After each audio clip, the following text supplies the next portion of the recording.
Ichikawa immediately tries to explain it away by saying they work in the Kaiju disposal. But while Kikoru was wondering why Kaiju disposal workers are here, Kafka has already gone and picked his truck back up. She is astonished seeing a 30-year-old man pick something as heavy as that without hurting his back, so she assumes he must have his own private suit as well. He doesn't confirm or deny anything, but he turns to her and says she had better remember him. While they were busy talking, Kikoru's butler had already gone ahead and taken the parking spot, so Kafka still ended up losing the battle. But now Kikoru is excited by what this old man can do and can't wait to go up against him in the exam. She then turns to leave, along with her butler and security. Once they are gone, Kafka turns around and finds Ichikawa staring daggers at him as he warns him not to use his powers out in the open like that again.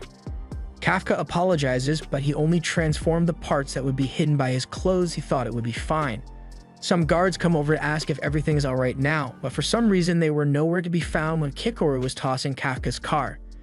Ichikawa and Kafka both say there's nothing wrong, so the guards tell them to hurry up and get inside the building then. However, before they leave, Ichikawa warns Kafka that he will totally rat him out the next time he transforms like that again. Kafka agrees to his terms, so the two head inside, but as the exam finally begins, Kafka finds that he can't keep up at all. He knows he has been maintaining his daily training routine out of habit for years, and he does a lot of manual labor for his job, but that isn't making a difference here. Before the exam began, Kafka and Ichikawa went over the format of the exam, and it consists of a fitness test, followed by a random aptitude test. However, they didn't know what the aptitude test will be, so they needed to score really high in the fitness exam to make up for it. However, that doesn't look like it will be an option for Kafka as he is doing terribly. He was bad before, but back then he was just barely below average, but now with his 30-year-old back, he's at the bottom of the bell curve. He thinks to himself that he could probably get back in from if he uses a bit of his powers, but he decides against it for the sake of fairness. But once the results are in, he is really regretting being fair after all. And to make it worse, Kikoru comes up to him to rub it in his face that she did better than him in the fitness exam. And that makes Kafka remember how confident he was heading into this, which in turn sends a wave of cringe down his spine. Kikoru is satisfied with Kafka's reaction, so she struts away, and even though Kafka is at the bottom of the leaderboard, Ichikawa is proud of him for not using his powers to cheat. Kafka tells him that he believes he should give everyone a chance to let their hard work pay off, or at least that's what he thought at the time, but now he really wishes he cheated. Ichikawa tries to calm him down by saying the reason he got ranked at the bottom isn't just because he sucks, as this year's candidates are truly exceptional. To name a few, there's Horichi Izuma, who ranks second and is the top graduating student from the Kaiju Neutralization University, and Aoi Kaguraji, who turned down a $1 million sports contract just to come to the Defense First Force. Most of the applicants this year are from Kaiju Neutralization Universities, so they've been training for this their whole lives. And the one everyone is expecting the most out of is Kikoru, who is a prodigy that graduated from California Neutralization University at the age of only 16. People have been trying to measure up to her this entire time, and hearing them talk about her achievements, Kikoru comes over once more to rub it in Kafka's face. He grabs her shoulders and admits that he didn't know how talented she was up till now, but then he gets closed by her bodyguards, who then proceed to beat the shit out of him for daring to touch her. Once Kikoru calls them off, she tells Kafka she'll continue to outclass him in the second part of the exam as well, prompting Kafka to say he'll make sure he beats her. But even if he says that, he can tell he's going to be screwed in the next exam as well. Ichikawa tries to cheer him up by saying there's still hope for him since the second part of the exam has been centered around Kaiju disposal for the past 2 years. That's incredibly convenient for him, but it's because they like to test the knowledge of candidates as well as their ability to work together in groups. It's also to raise awareness of the hell disposal workers have to go through. That's part of the reason Ichikawa chose to take a job as a disposal worker, so he wants to work hard with Kafka and hopes it's the same thing this year as well. However, once they get to the actual aptitude test, they are greeted by Vice Captain Hoshino, who tells them that the test is going to involve killing live kaiju. Kafka and Ichikawa are both shocked because their whole game plan just went out the window, and once the kaiju spots all the candidates, it immediately charges their way and Kafka begins freaking out. But since this is still only an exam, there's no way the defense force would put them in danger of dying without any safety measures in place. Metal bars stop the kaiju from getting through, and soldiers are posted to immediately kill them if anything goes wrong. All the candidates seem pretty calm about it, except for Kafka, who fell over in fear of the kaiju, much to Kikoru's amusement. Kafka turns to Ichikawa and asks what happened to only having to dispose of Kaiju bodies, but Ichikawa never guaranteed that that would be the test for this year. All he knew was that it was that way for the past 2 years, so it's not strange that they decided to shake things up. Hoshino continues, saying that they don't have to worry since they won't be sent out without proper equipment for the task. They will all be provided with the special suits all Defense Force members wear. Ichikawa tries his suit on and it immediately begins shrinking to fit his body, and once measurement adjustments are complete, it activates the Kaiju muscle fibers in itself, making Ichikawa feel a lot stronger than normal. These suits are made from organic matter taken from Kaiju and massively increase the combat power of the wearer, so there is no better way to fight against a Kaiju. The operator Konomi begins measuring the unleashed combat power of those who are wearing their suits, and it starts with Ichikawa, who is currently at 8% power. Izuno Overuchi has a percentage of 18, and the other promising candidates have combat power in the ranges of 14 to 15. The percentage is a measure that indicates how much of the suit's power you are able to effectively use, but even after extensive training, most people can only use about 20%. Normally, they would be lucky to have even one candidate that was above 10%, so they got quite the impressive lineup of candidates this year. There's a bit of a disturbance when Kikora puts on her suit because her combat power is already at 46%, which is equivalent to the power of a platoon leader. Ichikawa is feeling a bit down since his combat power is only at 8, but Hoshino assures him that it's nothing to be ashamed of. 8% is really good for a first time using the suit, and honestly, as long as you don't get a 0, he'll be fine. He's never even seen someone get a 0 before, but Kafka changes that immediately as he scores a perfect 0.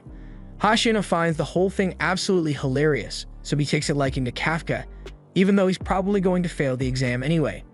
Kafka is really trying his hardest here, but he can't seem to get the suit to work for him, and Kakoru is getting pissed off because she knows Kafka has some amount of skill since he lifted his car in the parking lot, and she doesn't understand why he keeps acting like he is completely inept.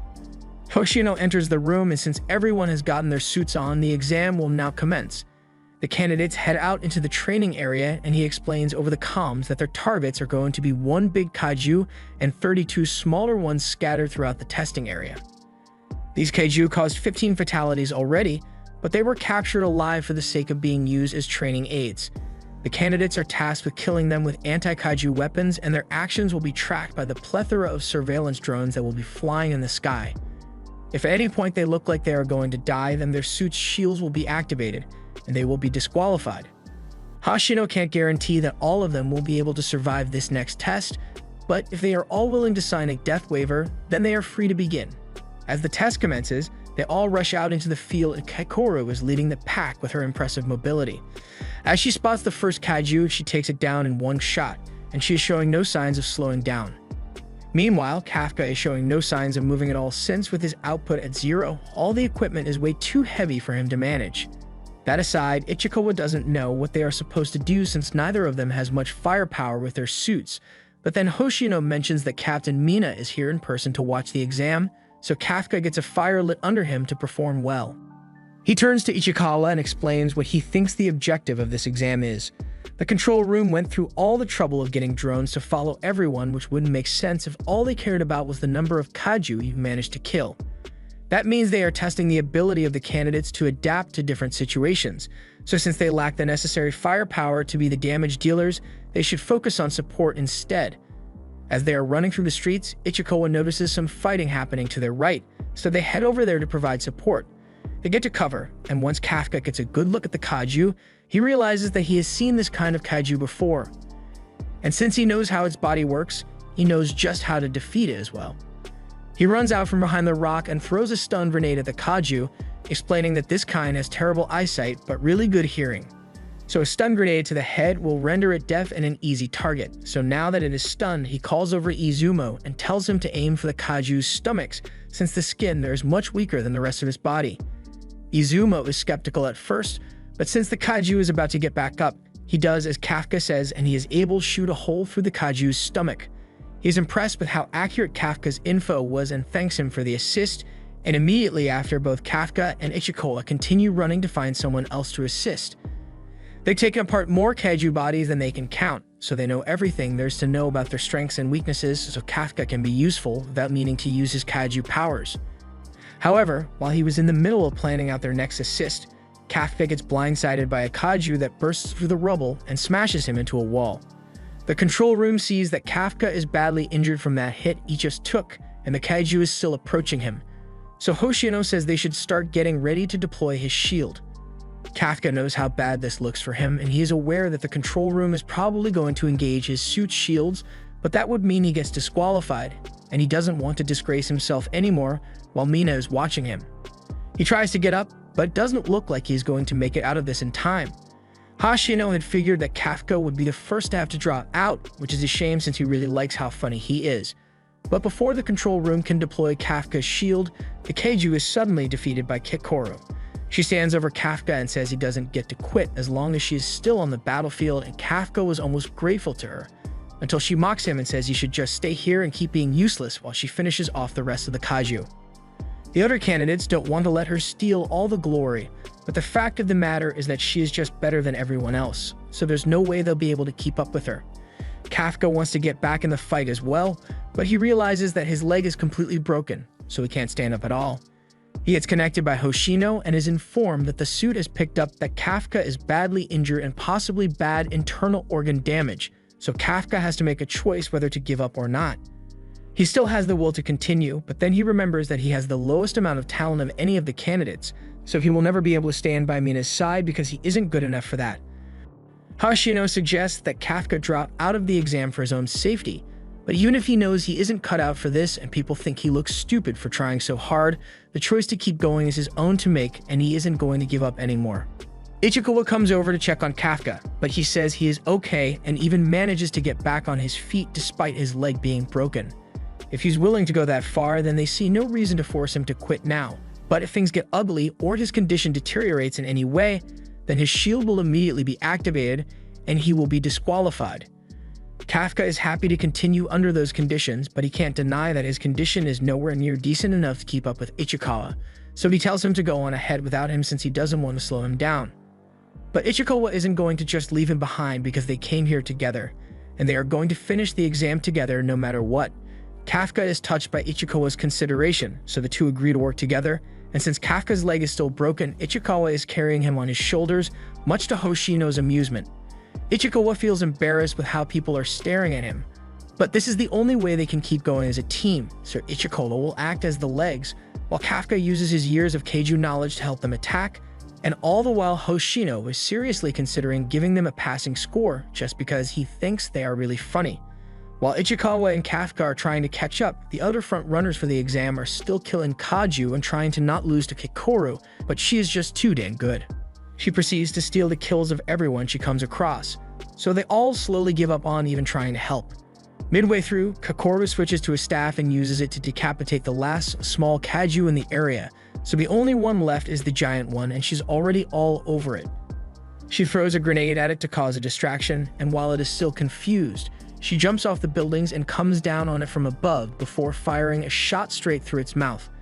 With that, the exam has now been concluded and Kafka and Ichikawa got to do an absolute total of nothing even with their ridiculous formation. Kafka complains that Kikoru is way too fast, but then his body gives out and he collapses on the ground in exhaustion. While the surveillance drones for the exam are being recalled, the operations team also needs to send some of the injured participants to the hospital to get their wounds treated. But Hoshino seems to have been distracted by how fast Kikoru managed to deal with the big Kaiju all on her own. And he even had to work overtime just to capture that one alive. Mina is impressed by how powerful Kikoru is, and Hoshino can't deny that she deserves the praise since he had predicted that at least 30 people would drop out this year, but in the end, no one did, and that's largely because Kikoru almost solo handled the entire exam. She's bound to become a big shot within the defense force in no time with the amount of skill she possesses, but while she was still out on the battlefield and getting ready to head back so that she can rub her victory in Kafka's face one last time, something appears in the smoke behind her, and at the time she notices it, she has been impaled through the chest. On the other side of the field, Kafka is still trying to catch his breath, and he has to admit that Kikoru certainly beat him by a landslide, but he also has her to thank because she helped them last throughout the test by ending it so quickly. But then something horrifying starts happening as dozens of dead Kaiju all suddenly start coming back to life. Ichikawa thinks they should get out of here quickly since this doesn't look like it's part of the exam, But then Kafka sees something that he can't ignore. Kaikoru is on the verge of death, and although she managed to stop her heart from being pierced by focusing her shield on a single point, she is still badly wounded. However, she's not going to let that stop her because there is still a kaiju that needs to be defeated. She looks at the humanoid kaiju, and she wonders what it is and why it's here. But then the kaiju looks back at her and wonders why she isn't dead yet. Kaikoru is stunned to find out that the Slenderman kaiju can talk, but then it says it will let the giant kaiju handle her as it revives the monster. Kaikoru is still trying to make sense of the fact that this kaiju seems to be intelligent, but regardless, she knows she has to do her best to take it down now. However, as she stands to her feet and takes aim, the kaiju fires shots at her that render all her limbs useless. The control room has just picked up on Kaikoru's injuries, so Hoshino asks for a status report on the situation down there. Unfortunately, they don't have visuals anymore since they recalled the drones, but strangely, he is told that the systems are picking up life signals from the kaiju that were already defeated. This makes no sense to Hoshino since kaiju don't just spontaneously come back to life on their own. And what's even worse is that they seem to be even more powerful now. With a resilience score of 6.4, the only ones right now that would be able to handle the situation are either him or Mina, so they head out immediately to save the trainees. Meanwhile, on the testing grounds, an order is issued for everyone to evacuate as soon as possible. But Kaikoru can't follow that order because if someone doesn't take on the revived big kaiju, then it will go on a rampage and kill a lot of people. She uses her suit to stop the bleeding of her injuries and stands up once again to fight this thing because, as her father always told her, she needs to be the perfect soldier at all times. But then she's immediately swatted away like a fly and slams into a building. As she lies among the rubble, she has her life flash before her eyes and she is sent into a memory of her youth when she got the top score on her exam. The other students all receive praise from their parents, but her father couldn't even be bothered to show up. Her butler informs her that her father will be home today, which is a rare occurrence, so she decides to show him her amazing performance. He doesn't care about her successes because success is the bare minimum he expects from her, and rejoicing over it will do nothing but make her weak in the long run. So he tells her to always be perfect, no matter what, for the sake of the nation and for the sake of her dead mother. The overwhelming expectation of her father drives her to never give up, so she jumps back out and keeps firing her gun, all while hearing her father's berating voice in her head. She gets swatted down again, but it doesn't matter because as long as she has still got functional arms, she can keep fighting. Unfortunately, I don't think that arm looks very functional anymore. As Kaikoru screams out in pain, the kaiju regenerates the horns on its head, which are apparently used as an attack weapon. And both Mina and Hoshino are still too far away to assist Kaikoru in any way, so it might be over for her. As the kaiju's energy blast is being charged up, Kaikoru accepts her fate and begins apologizing for not being strong enough to protect everyone. But at the last second, Kafka appears in front of her and says she did an amazing job holding out until now. She doesn't understand why Kafka is still here and putting himself in danger. As the blast hits, Kafka tanks it before transforming into his kaiju form, telling her that he'll handle everything from here on out. Elsewhere, the evacuation efforts are still going on, while the ones skilled enough to do so hold the kaiju off. They are using flares to direct the candidates on where to evacuate to, but Ichikawa is more concerned about what Kafka doing. Earlier, right after he suggested that they evacuate the area, another soldier came up to the group and tells them all that the giant kaiju has come back to life, but Kaikoru is holding off on her own, so no one should head over there. Kafka heard this, so he immediately decided to head over there against Ichikawa's wishes. But Ichikawa still hoped Kafka wouldn't end up transforming into a kaiju in the middle of a kaiju extermination base. But who is he kidding? Kafka is 100% going to transform because how exactly is he meant to help Kaikoru without doing that? Kaikoru doesn't understand what's going on because she just saw Kafka turn into a kaiju, so Kafka turns around and immediately starts begging her not to rat him out to the defense force. While he was doing this, the giant kaiju has been charging up another blast, but as it fires at the two of them, Kafka quickly turns around and swats it away. He promises to explain things to Kaikoru later, but for now, she should just get some rest while he finishes this kaiju off. The control room picks up on Kafka's kaiju energy, and the readings lead to the conclusion that another kaiju has shown up. However, the energy blast seems to have shorted out the cameras, so they got no visuals. But from the readings they are getting, this new kaiju's fortitude is at 9.8. They've never seen a score that high before, but they just chalk it up to the sensors malfunctioning from the blast as well. Back over to Kafka, he knows reinforcements are on their way, so he doesn't have much time to spare here, which is why he will end this all in one punch. The kaiju clashes fists with Kafka, but with Kafka being the more powerful one, the force he generates is enough to literally start ripping the flesh off the bone of the kaiju, leaving nothing but a pair of legs. Kaikoru is still trying to process everything she had just witnessed, But then Kafka turns back to her and immediately runs over before bitch-slapping a Kaiju that was trying to sneak up on her. Now that it is dead, Kafka tells her that she's going to be alright, and he is glad that she is safe. Hearing those words from Kafka's mouth is a breath of fresh air to her with all her daddy issues, but Kafka then scolds her for putting herself in so much danger like she did. But then Ichikawa shows up and scolds Kafka for doing the exact same thing. Kafka is surprised Ichikawa is still here, but he was worried that Kafka may do something stupid while he wasn't there, and sure enough he finds Kafka fully transformed out in the open. While he and Ichikawa continue talking, Kikoru's injuries finally catch up to her, so she loses consciousness and collapses on the ground. A while later, Hoshino and Mina arrive on the scene, and they are confused as much as they are intrigued by what could have taken out the Kaiju and caused this much of a mess. The search team comes back and says they were unable to find any of the mission candidates, but just then, the control room informs them over the comms that Kafka, Ichikawa, and Kikoru have all been spotted making their way into Gate 6, so all the examinees have been accounted for. Hoshino admits that Kikoru is a strong fighter, but he knows there is no way she could have managed to accomplish something like this. There are a lot of unanswered questions from this exam since they still don't know why the Kaiju came back to life in the first place or what caused the carnage here. But Mina says they should call in the investigation and disposal team so they can get things wrapped up here. Back to Kafka and Ichikawa. Kafka has been hospitalized for his injuries, but he's going to be fine, so Ichikawa is relieved. Kikoru also seems to be recovering well since the Defense Force is using the best technology available to treat her wounds.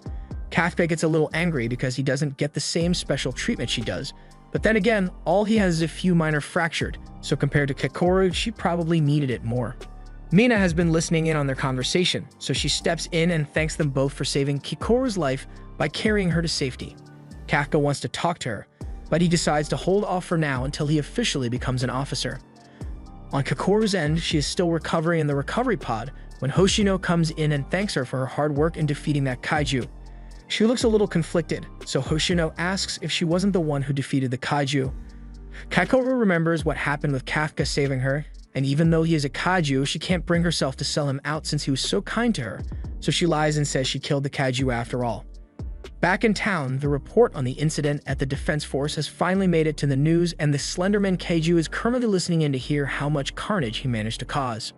However, when he hears that there were 0 casualties over the entire course of the incident, he can't believe it. He is wondering who could have stopped the Kaiju he revived, but then he gets a call on his phone, so he reveals that he can transform into a human and answers the call. It is from one of the members of the disposal squad, and the guy is berating him for taking too long on his break, so the Kaiju gets up and heads out of the toilet where the entire squad is waiting for him, all none the wiser to the fact that he is a Kaiju. This was the end of episode 4. Thanks for watching. Subscribe to not miss the next part.